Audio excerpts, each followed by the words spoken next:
میں حق کو آج واضح کروں گا اور آپ سب کے سامنے بیان کروں گا۔ پچھلے جمعے کو جو گزشتہ جمعہ ہے اس سے ایک دن پہلے تمام مساجد کے اور اماموں کو جمع کیا گیا، خطباء کو جمع کیا گیا اور ان کو یہ کہا گیا کہ بھئی آپ جمعہ نہیں پڑھوائیں گے۔ اور جو مطلب ایسی چو حضرات ہیں انہوں نے علماء کی داڑھیاں تک پکڑی کہ بھئی ہمارے اوپر زور ہے اور ہمارے اوپر بوجھ ہے، لہٰذا آپ نہیں پڑھائیں گے جمعہ، ایسا نہ ہو کہ ہمیں کوئی تکلیف پہنچے آپ کی وجہ سے۔ تو میں نے ان علماء کو یہ کہا کہ بھئی آپ کے منہ میں زبان نہیں تھی، آپ جواب نہیں دے سکتے تھے۔ آپ یہ کہتے کہ بھئی آپ کا مسجد بند کرنے کے لیے آپ کے اوپر زور ہے، تو یہ جو اتنے چرس کے اڈے چل رہے ہیں ان کے بند کرنے کے لیے کسی پر بھی زور نہیں ہے۔ میں تو کہتا ہوں جس طرح خطباء کو جمع کیا گیا اور ان کو یہ کہا گیا کہ مسجد میں کوئی نماز نہیں پڑھے گا، اسی طرح اگر ان تمام مافیا لوگوں کو جمع کرے یہ لوگ اور ان کی یہ کہے کہ آئندہ کوئی بھی منشیات کو فروخت نہیں کرے گا، تو لہٰذا وہ اچھا ہوگا یا اماموں کو مسجد سے روکنا؟ جہاں پر تم کسی کمزور کو دیکھ لیتے ہو تو وہاں پر ان کو مطلب جمع کرنا آسان ہو جاتا ہے، کیونکہ علماء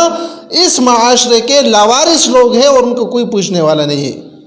لیکن جن کے پاس مال و دولت ہے اور پروٹوکول ہے ان کو آپ جمع کریں نا، ان کو آپ روک لیں۔ ہم بھی مان لیں کہ بھئی آپ جو ہے ہمارے معاشرے کے لیے کام کر رہے ہیں، آپ اسی کام کے لیے کر رہے ہیں، اپنے ڈیوٹی کو سر انجام دے رہے ہیں۔ آپ اگر مسجد کو بند کرنے میں اپنی ڈیوٹی سمجھتے ہیں تو آپ مافیا کو روکنے میں اپنی ڈیوٹی نہیں سمجھتے۔ روک لینا، تمام مافیا کو بلائیں، ان کو بٹھائیں اور ان کو یہ کہے کہ بھئی آئندہ اگر کسی ایک نے بھی منشیات فروخت کیا تو اس کے اوپر یہ ہوگا، تو میرے خیال سے انشاءاللہ کوئی بھی منشیات فروش نہیں ہوگا۔ جتنے بھی فحاشی کے اڈے چل رہے ہیں ان تمام لوگوں کو جمع کریں، اپنا ان لوگوں کو تانے پر بلائیں اور ان لوگوں کو یہ کہیں کہ بھئی آئندہ کوئی بھی یہ کام نہیں کرے گا تو ہم آپ کے ساتھ ہیں، ہم آپ سے پہلے مسجد بند کر لیں گے۔ کہ بھئی آپ مطلب ہمیں صرف ٹارگٹ نہیں بنا رہے بلکہ آپ اپنی ڈیوٹی سر انجام دے رہے، لیکن آپ کو اپنی ڈیوٹی صرف مولوی پر یاد آتی ہے، یہ بہت انتہائی غلط ہے۔ اور پھر بات جو ہے یہ کورونا، میرے خیال سے صرف اس کی دشمنی مسجد کے ساتھ ہے،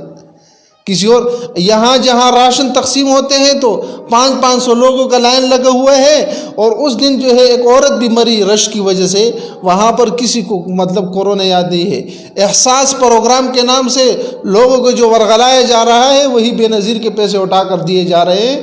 اور وہاں پر رش لگا ہو تو وہاں پر کسی کے اوپر کورونا نہیں لگتا ہے۔ لیکن یہ مسجد ہے ایک جہاں کورونا جو ہے وہ بس دروازے میں کڑا ہے کہ 5 نمازیوں سے اوپر ہوں گے تو بس کورونا جو ہے لگنا ہے۔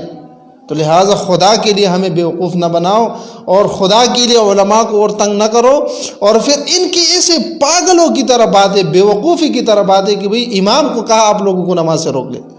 بھئی امام کس طرح کسی کو کہہ سکتے ہیں آپ نماز میں پڑھیں؟ امام تو خود بیچارہ مسجد کا نوکر ہے، اگر کسی خان کو کہے، کسی وڈیرے کو کہے کہ نماز کے لیے نہیں آؤ، کہ نکلو، تو پھر وہ بیچارہ جو ہے اپنے بچوں کے لیے جو تھوڑا بہت کما رہے ہیں اس سے بھی نکل جائے گا۔ تو امام کس طرح لوگوں کو روک سکتے ہیں؟ لہٰذا اماموں کو تنگ نہ کرے۔ پولیس بھی ہمارے ادارے ہیں، کچھ برے لوگوں کی وجہ سے تمام ادارے بدنام نہیں ہوتے ہیں، لیکن میرے اور تمام علماء کی اور ہم سب کی تمام اداروں سے یہ درخواست ہے کہ علماء کو تنگ نہ کیا جائے، خواہ علماء پر بہتانات نہ باندھے جائے، خواہ علماء کو مساجد سے نہ اٹھایا جائے۔